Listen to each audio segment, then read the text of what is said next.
My name's Lime Alcohol. I was asked to speak, and I was wondering how I could get 25 years of recovery into a half an hour. And I had to pick just one step, and that's the first step. I think that's the step that separated me from God and from people and from a movement into recovery. I had to admit it was difficult for me to surrender to complete defeat. I was half measuring a lot of things because there's things I still wanted to hold on to. You know, these pleasure domes I had in my mind. If I could do this. I just recently thought about how long I was looking for a relationship, one that would make me whole. And it must have been about 30 years. I'm looking for a woman, you know, to build on, to build with. You know, and I was talking to one of my sponsees, and I said, you know, I remember looking at the newspaper on a Sunday, and there was a fellow on there, Prince Valiant. And Prince Valiant already had his castle. I was taught to get a woman, then get a castle. Backwards. So I looked at that, and I laughed a little bit. You know, 40 years, I've been looking to try to find somebody to make me feel good. Then I understood that I needed to make myself feel good after a period of time being an Alcoholics Anonymous. But I couldn't do that because I was in denial. And that's the first step. I was in denial. Because I was always outside. Everything outside made me feel good. All kinds of things outside of me. And I remember the first couple of years, videos made me feel good. So I got 300 and some VHS tapes. I mean, they're in my house. I don't even need cable. I just put one in, and you know, it saved me a lot of money. But it took a while for me to get to surrender. I thank God for my sponsor who made me look at things. And looking at things, I began to get open-minded, but I began to awaken. Now, what did I awaken? What he told me? No. That there was a part of me that knew something ain't right. You know, even when I was drinking, I said, damn, this ain't right. You know, why am I drinking like this? Why am I losing all these jobs? This ain't the way my parents raised me. Had nothing to do with that. Had to do with this drink. I didn't know the drink had me like that because I was in denial. Where I grew up at, everybody got high. It was like on the weekend, everybody talked shit. Monday, man, I got fucked up yesterday. That was the thing. How fucked up did you get? I got more fucked up than you did. It was like competition on who could get fucked up the most. Girl smiling back there, I know her. We know each other. I grew up around her, and our neighborhood, she knows. You know, you go to Frank's and you come out of there, I'm fucked up. You hear more shit, man? You know, that was it.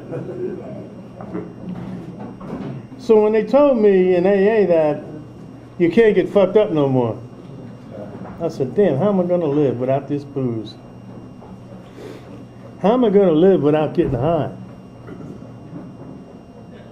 And then AA gave me a term that I needed to ask myself, how am I going to live facing life on life's terms? See, when I first heard that, it scared me. You know, you got to face life on life's terms. What? Oh, that don't sound right. You know, it just don't sound right. I can't do that. And again, I mentioned my sponsor because he helped me do that. He pointed out things in the first step of the 12 and 12 that made me think. And one of them was alcoholism and all. Big word, all. Of its devastating consequences. You're going to have to look at that. You're going to have to look at the consequences of what alcohol did to you. And not focus on the alcohol, but the consequences. One of the consequences is I could never have a relationship. Because my relationship was with alcohol. So that was the consequence. How could I love my parents when I loved alcohol so much? How could I love my ex-wife when I love alcohol so much? I remember her saying, well, don't make sure you pick me up at 11:30. She got off of work in West Reading, and I went to the speakeasy, and I didn't pick her up. And I remember doing this. I don't know if anybody else does it or did it, but I remember always arguing with myself. No one else around, but I'm arguing with myself. Should I go or should I stay? I'm going to get cussed out anyway, so fuck it. You know, national anthem, fuck it. That was my thing, fuck it, fuck it, fuck it. Now, when I translate that, it's I want to get drunk. I want to get drunk. But as I came into recovery, I took that same statement, that fuck it, and turned it into a word that meant surrender, a statement of surrender. You know, life in early recovery is hectic. I was talking to my friend the other day, and there's not stuff running around in my head anymore. And I said that I don't know when I got forgiven that deeply. But I walked around with guilt and shame for a long time in recovery. That memories would come back. You know, I sat here today and I thought about my memories, and all I could see is the love that God has given me.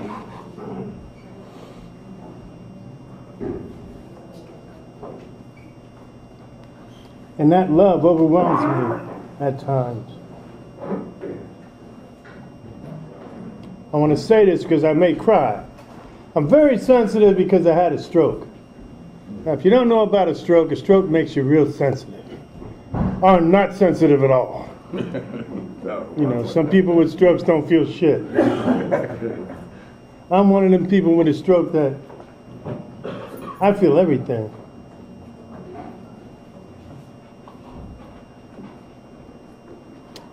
And the thing I feel the most is God's love.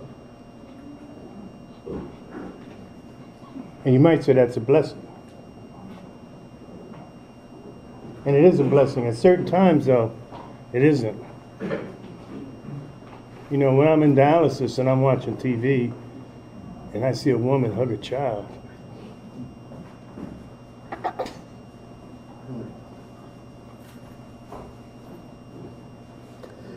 and that love makes me tear up. Everybody in dialysis runs over to me. Are you okay? I said, this TV show skipped me. You know, and it may be Seinfeld, and I'm crying. You know, so it's awkward at times. And then at times it fits right in. You know, so, and I thank God for recovery because I can see that today. I could see it before, but I had to dismiss it. They're only doing that because there's always a hidden motive behind every bit of love I've seen in my life. There was something behind it. They're not doing it because they love. They're doing it because they want something. I come from a place of survival. So everybody wants something from me. So I come in AA and the guy wants a hug. Oh, what do you want? The guy wants to hug me. I'm like, look at what's fun.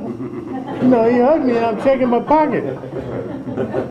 You know, and they're loving me and they're not asking for anything.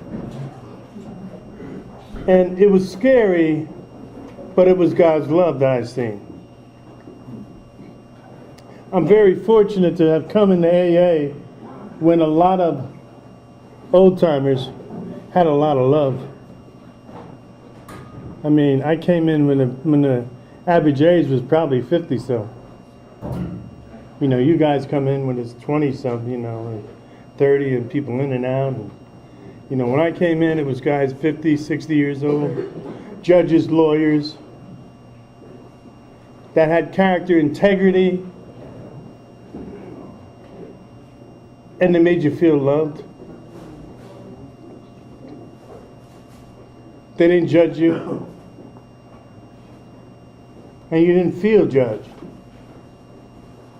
Even if you had condemnation for yourself, somehow they could take that from you. And the way they took it from you was a statement. And if you've been around, you know this statement: put the bad away.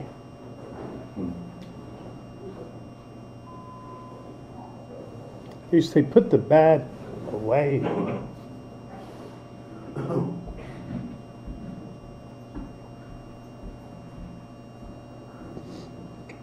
That statement saved my life so many times that I was beating myself up, that I thought I could do something I couldn't do because I knew it.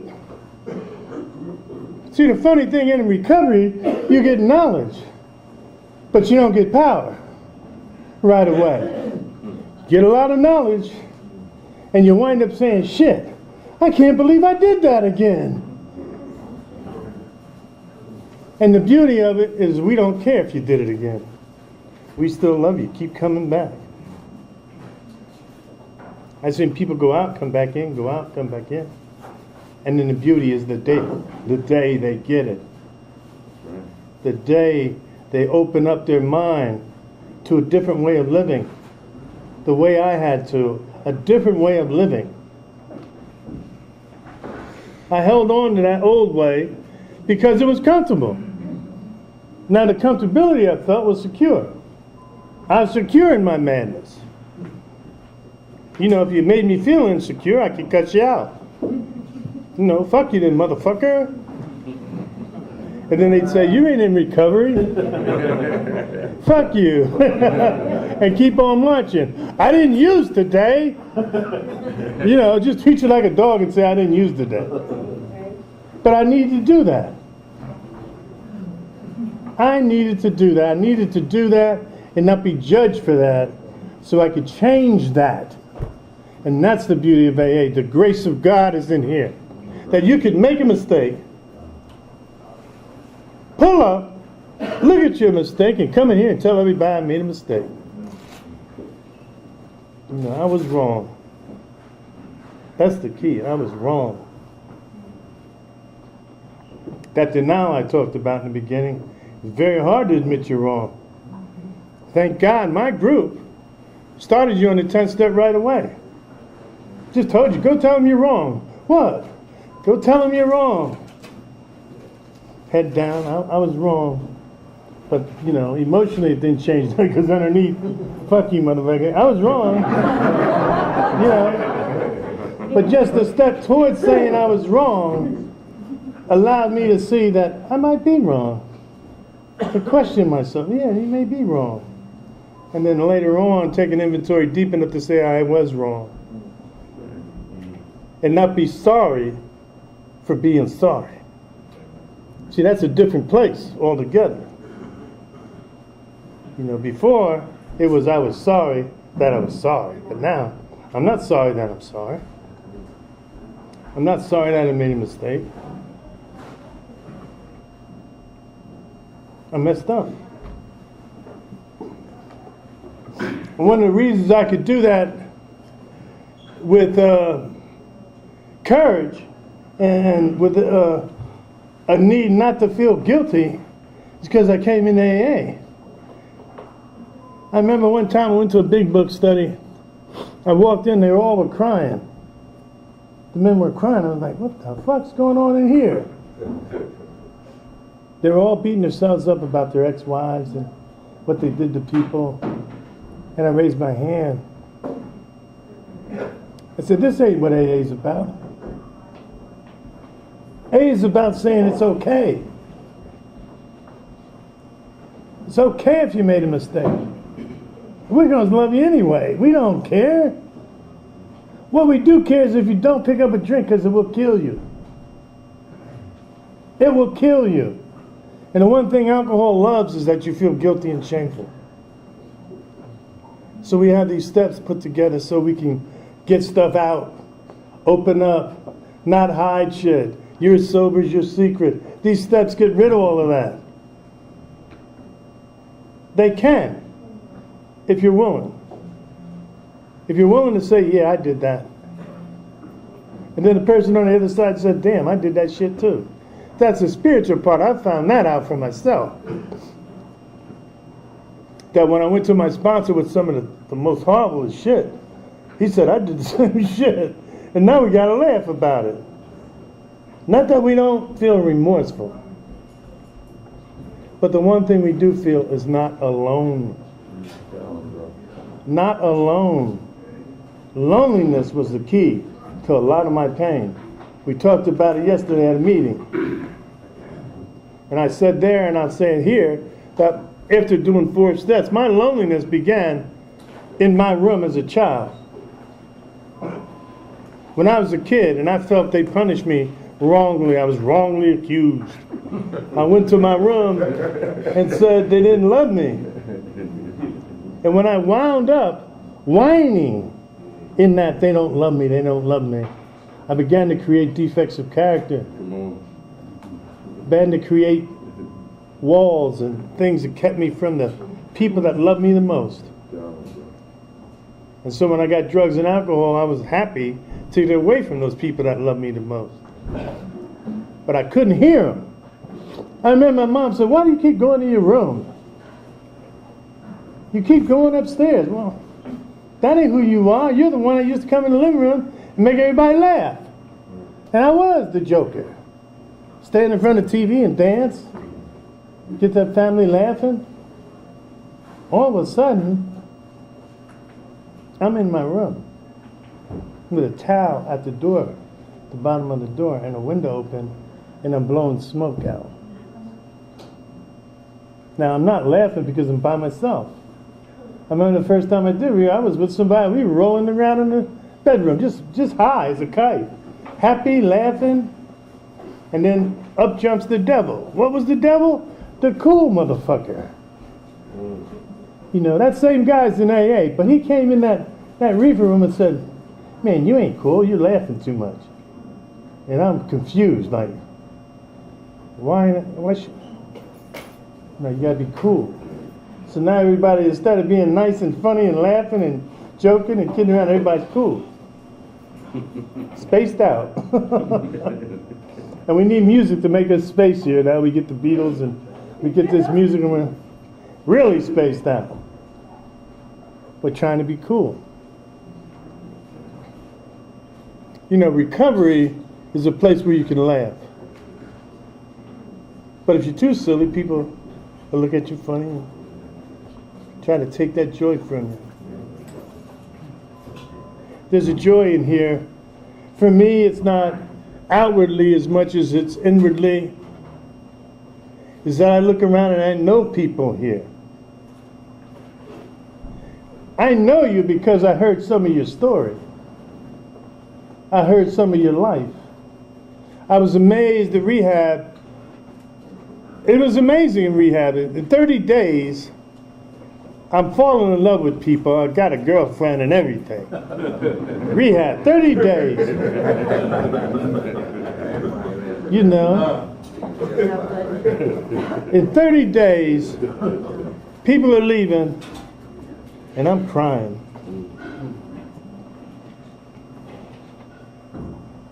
I hope you make it out there. You know, everybody hugging everybody. 30 days. Don't fuck up. Please don't fuck up. We love you. We love you too. So much love in 30 days, and I wondered how that happened. And that happened because in 30 days you reveal yourself to another human being. Your sickest secrets can come out in rehab. And they keep telling you, just leave him here, leave him here. And then you get out of rehab and you go to AA and the stickers pop right back up. Bam! Oh shit. The old timer told me, he said, you got to cut that cord. What cord? That cord to rehab. And you need to come into AA. You need to find a home group. You need to come in here and get honest because you're going to be here for the rest of your life. Rehab was a 30-day wonder. And it was a wonder. It was an awakening. I remember writing down how important it was to share. I remember thinking, damn, this sharing shit's pretty deep. You know? And it was deep because for a man who never shared shit, kept everything secret, didn't want nobody to know who he really was. Now I'm in rehab and they're all knowing who I am.